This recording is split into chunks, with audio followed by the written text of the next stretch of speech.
कहानी की शुरुआत जाजी को दिखाते हुए होती है, जहाँ पर जाजी और दुष्यंत की शादी हो रही थी। रास्ते में दोनों घर जा रहे थे तो रास्ते में दुष्यंत उससे बिल्कुल भी बात नहीं करता। ये बात जाजी को बहुत बुरी लगती है।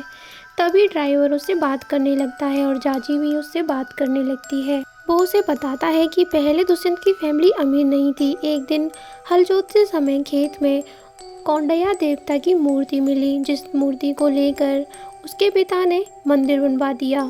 तब से हमारी फैमिली बहुत अमीर हो गई। अब उस मंदिर में रोज ही पूजा अर्चना होती है और उनके बाद ही खाना पीना बनता है। तभी अचानक दुष्यंत अपना हाथ ड्राइवर के कंधे पे रखता है और ड्राइवर चुप हो जाता है। ये देखकर जाजी को अजीब लगता है। तभी वहाँ पर अचानक पुलिस वाले गाड़ी रोक देते हैं और वहाँ एक पुलिस वाला आता है जो कि जाजी से मिलने आया था, उसे एक शादी का गिफ्ट देने के लिए। जाजी नाराज होती है लेकिन बाद में वो गिफ्ट ले लेती है और वह दुष्यंत को अपने दोस्त से भी मिलवाती है। इसके बाद दोनों लोग घर पर पहुंचते हैं। यहाँ पर तभी वहाँ दुष्यंत की सारी फैमिली आती है, जिसमें दुष्यंत के दो भाई होते हैं, महेश और शिवाशीष। उसकी एक बहन होती है जिसका नाम पूर्णी था और उसकी माँ नगम्मा और उसके पिता होते हैं और वहाँ पर उसके दो नौकर भी मौजूद थे। यहाँ जैसे ही जाजी लोटे को लुढ़काती है तभी उसके ससुर अचानक से गिर पड़ते हैं और उनकी मृत्यु हो जाती है। इसे देखकर जाजी बहुत परेशान होती है। वहाँ एक पंडित आता है तो वह जाजी को बड़ी अजीब तरीके से देख रहा था। इसके बाद सभी लोग एक कमरे में बैठे थे और वह कहते हैं कि जाजी अपशगुनी है, लेकिन दुष्यंत कहता है इसमें उसका कोई दोष नहीं है। कहकर वह कमरे से बाहर निकलता है। ये बातें जाजी सुन रही थी। उसे ये देखकर बहुत अच्छा लगता है और वो किचन में चली जाती है। वहाँ वह अपने माँ से बात कर रही थी। उसकी माँ को वह बताती है उसके ससुर की मृत्यु हो गई है, लेकिन यहाँ कोई भी रिश्तेदार या कोई पास पड़ोसी नहीं आया। उसकी ये बातें उसकी सास नगम्मा सुन लेती है। तभी वह जाजी के पास आती है और उसे समझाती है कि हमारे परिवार में शुरू से ही ऐसा चला आ रहा और सभी लोग अभी परेशान हैं, इसलिए कोई तुमसे बात नहीं कर रहा। तभी जाजी सबके लिए खाना बना कर लाती है, लेकिन यहाँ पर और तभी उसके भाई को अचानक से कुछ हो जाता है। वह पुष्पा पुष्पा कह के चिल्लाने लगता है। उसे अपनी बहन में पुष्पा नजर आने लगती है और वह उसे मारने के लिए भागता है। दोनों बुरी तरीके से लड़ने लगते हैं, जिसे देखकर जाजी परेशान हो जाती है और अपनी माँ को फोन करती है। तभी नगम्मा वहाँ आती है और वह उसकी माँ को कहती है यहाँ सब कुछ ठीक है और जाजी को समझाने लगती है और जाजी समझ जाती है। इसके बाद दुष्यंत जाजी के पास आता है और वह उसे समझाने लगता है। इससे जाजी भी खुश हो जाती है और वह खुशी खुशी रहने लगती है। तभी नगम्मा जाजी को अपनी बेटी के पास सोने के लिए भेजती है, लेकिन उसकी बेटी कहती है कि मैं तुम्हारे साथ नहीं सोना चाहती। इसे देखकर जाजी बाहर आकर सो जाती है, जहाँ पर उसकी नौकरानी भी सो रही थी। जब जाजी नौकरानी से बात कर रही थी तभी उसे उससे पता चलता है कि यहाँ पे महेश की बीवी पुष्पावती थी, जिसकी मृत्यु हो गई है। तभी हम पुष्पावती को देखते हैं जो कि अचानक से जाग जाती है और जागकर वो बाहर जाकर एक कुएं में छलांग लगा देती है। ये सब जाजी देख रही थी, लेकिन ये सब उसका सपना था और तभी वो जाग जाती है। वह देखती है कि वह बहुत ज़्यादा लेट हो गई है। वह जागकर देखती है कि दुष्यंत उसके लिए चाय बना कर लाता है, जिससे वो बहुत खुश होती है। तभी वो नहाने के लिए जाती है, लेकिन वो अपने कपड़े वहीं पर भूल आई थी। तो उसे नगम्मा पूरी अलमारी कपड़ों की दिखाती है, जिसमें से वो एक साड़ी पहन कर आती है जो कि पुष्पावती की थी। तभी नगम्मा पूर्णी को महेश को बुलाने के लिए भेजती है। तभी जाजी कहती है मैं बुला कर लाती हूँ। तभी जाजी महेश को बुलाने के लिए उसके कमरे में जाती है, लेकिन कमरे में महेश कहीं पर भी दिखाई नहीं दे रहा था कि तभी अचानक जाजी के कंधे पे कोई हाथ रखता है।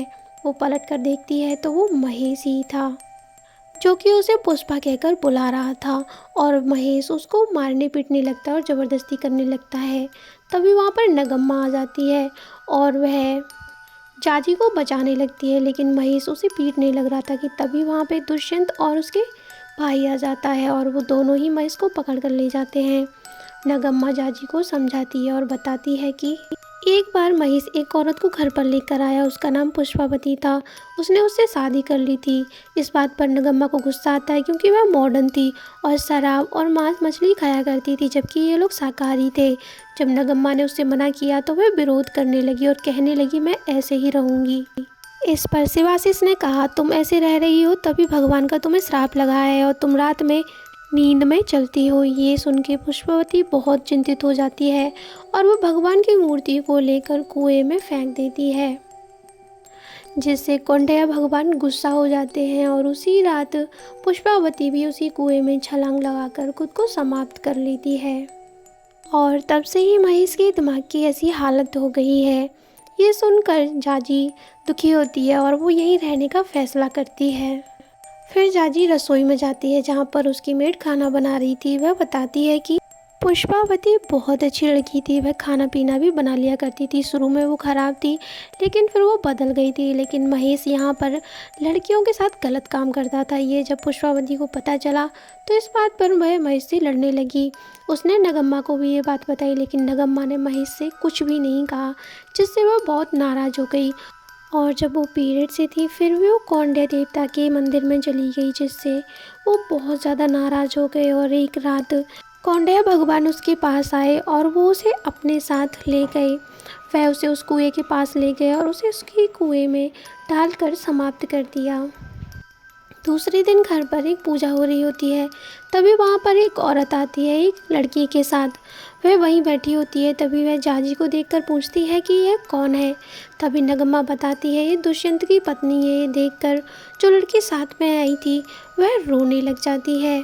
ये देखकर जाजी को बहुत अजीब लगता है कि वह लड़की क्यों रो रही थी। कि तभी वो औरत खुद जाजी के पास आती है और उसे बताती है कि वह शिवाशीष की सास है और चारुलता उसकी बेटी थी जो शिवाशीष की पत्नी थी। और ये मेरी बेटी पद्मालता है, इसकी शादी दुष्यंत से होने वाली थी लेकिन चारुलता की मृत्यु के बाद सब कुछ बदल गया। जाजी ये बात दुष्यंत से पूछती है। दुष्यंत उसे समझाने लगता है। तभी वहाँ पर नगम्मा आ जाती है और वह बताती है कि चारुलता के बच्चा नहीं हो रहा था, जिससे वह बहुत परेशान रहती थी। उसने भगवान का पूजा पाठ किया लेकिन कोई भी फर्क नहीं पड़ा। अब उसका मानसिक संतुलन खराब हो चुका था। एक दिन रात में उसने खुद को आग लगाकर समाप्त कर लिया था। और तब जाजी को ये भी पता चलता है कि दुष्यंत के पहले भी शादी हो चुकी है। ये सुनकर जाजी दुष्यंत के पास जाती है।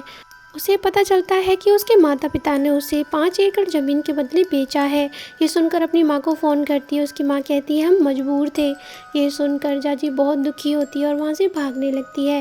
लेकिन दुष्यंत उसे समझाने लगता है और बताता है एक लड़की हमारे यहाँ नृत्य करने आई थी लेकिन हमें फ़ोन आया वो लड़की अपने घर से भाग कर आई है। जब मैंने उससे बात की तो वो बताने लगी मेरे पिताजी मेरी शादी ज़बरदस्ती करा रहे हैं इसलिए मैं भाग आई। उसका पिता उसे लेने के लिए वहाँ आता है और उसे ज़बरदस्ती ले आने लगता है। लेकिन वो लड़की बहुत रोने लगती है। इस पर दुष्यंत उसे अपने पास रख लेता है और दोनों लोग एक दूसरे से शादी कर लेते हैं। यह सुनकर जाजी को लगता है कि दुष्यंत बहुत अच्छा आदमी है और वो रुक जाती है।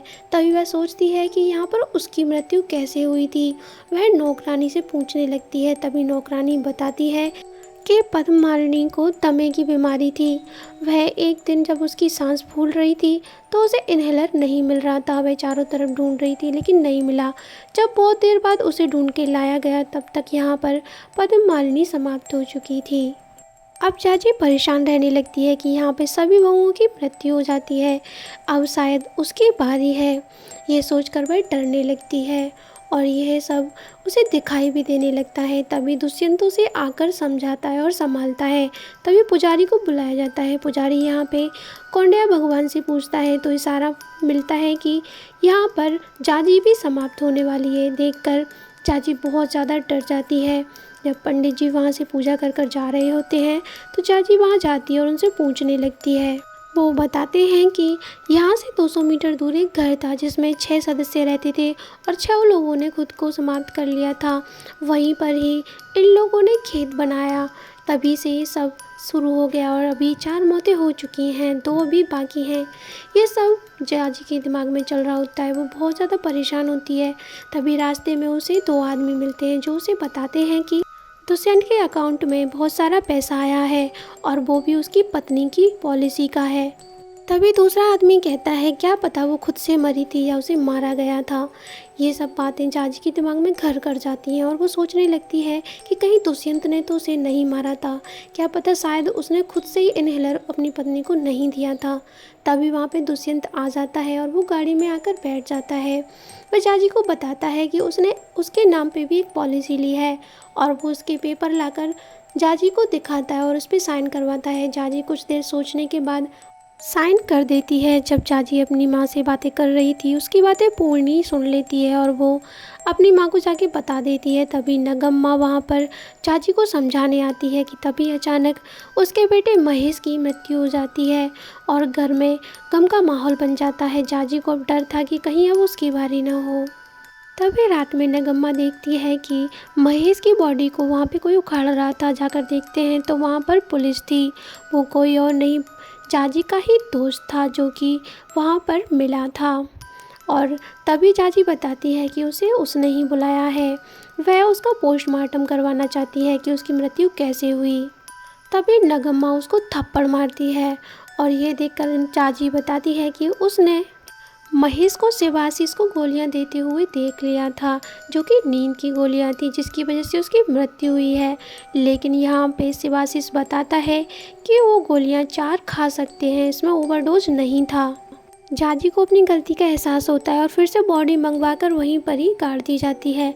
लेकिन जाजी का दोस्त उसे बताता है कि महेश का पोस्टमार्टम हो चुका है और जताया है कि उसकी मृत्यु नहीं बल्कि उसकी हत्या हुई है।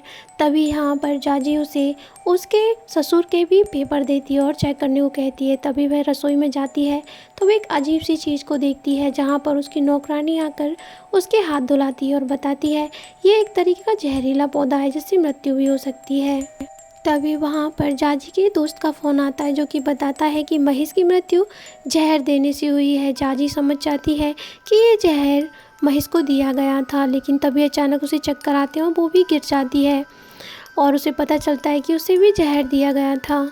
सभी लोग जाजी को देख रहे होते हैं और उसका दोस्त भी वहाँ आता है। तभी नौकरानी को देखते हैं जो कि कहीं भागकर जा रही थी।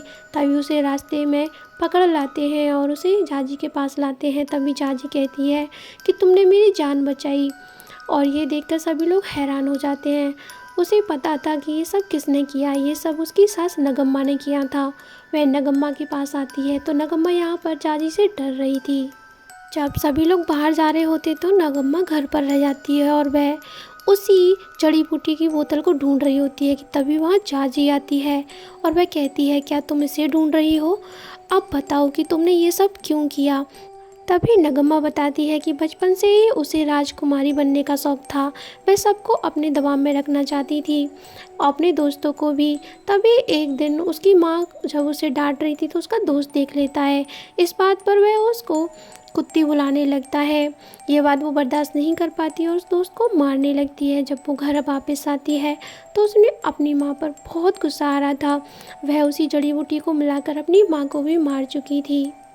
अब वह फिर से राजकुमारी की तरह रहने लगती है। अब उसे ऐसी ही आदत थी, वह सब पे अपना हुक्म चलाना चाहती थी। इसलिए जब पुष्पावती यहाँ आई तो वो अपना हुक्म चलाने लगी। ये बात मुझसे बर्दाश्त नहीं हुई। एक दिन मैं उसे उठाकर अपने साथ ले गई और कुएं के पास ले जाकर मैंने उसे कुएं में धक्का दे दिया। ये सब करते हुए मुझे चारुलता ने देख लिया था। जब चारुलता मेरे पास आई तो उसने मुझे जोर से थप्पड़ भी मारा कि तुमने ये क्या किया। एक दिन रात में मैं चारुलता के पास गई और मैंने उसमें मिट्टी का तेल डालकर उसको आग लगा दी। इसके बाद जो भी मेरे बीच में आया मैंने सबको वैसे ही किया। तभी अचानक नगम्मा चिल्लाकर जाजी से कहती है लेकिन तुम होती कौन हो मुझसे ये सब पूछने वाली। तभी हम देखते हैं कि जाजी तो बाहर अपने दोस्त से बात कर रही थी। तो वो कौन था, वो खुद कौंडया भगवान थे, जो आधा जाजी का रूप और आधा कौंडे भगवान थे।